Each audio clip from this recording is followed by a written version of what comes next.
Nah, makanya yang perlu saya pesankan sama Bapak, tolonglah perhatikan di sekolah kami, Pak.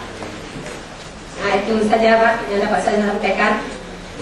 Assalamualaikum warahmatullahi wabarakatuh. Pemerintah daerah ya, tapi beda kalau umpamanya dibilangnya gini, pemerintah atau pemerintah daerah, berarti boleh salah satu saja, boleh salah satu saja. Nah di sini perannya dua jamin, ianya apa? Menjamin terselenggaranya wajib belajar. Ya mungkin ibu pernah dengar paket sosialisasi mulai dari iklan TV wajib belajar 9 tahun. Nah, sudah disosialisasikan. Apakah membaca per alinea atau per kalimat yang berbeda pada ayat 2 itu pemerintah, itu tentu pemerintah pusat dan pemerintah daerah menjamin terselenggaranya wajib belajar.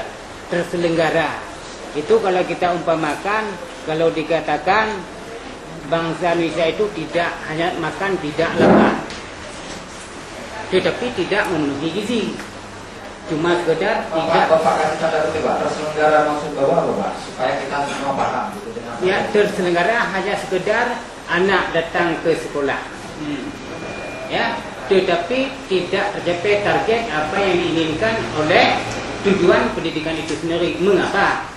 Karena pemerintah itu menurut kita lihat belum memadai dana yang didanai untuk setiap jenjang pendidikan. Menurut kami, pada kata-kata tanpa memungut biaya itu, nanti apabila dibuat peraturan pemerintah diselipkan itu boleh memungut biaya dengan alasan apa?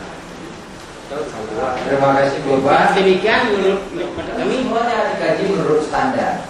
Terus standar supaya lajunya sekian kecepatannya, angin yang diperlukan berapa?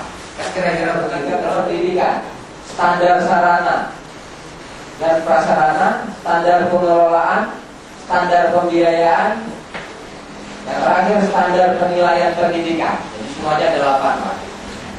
Semuanya 8. Kita ingin lihat dari 8 itu yang sudah dikasih pemerintah buat kita itu berapa.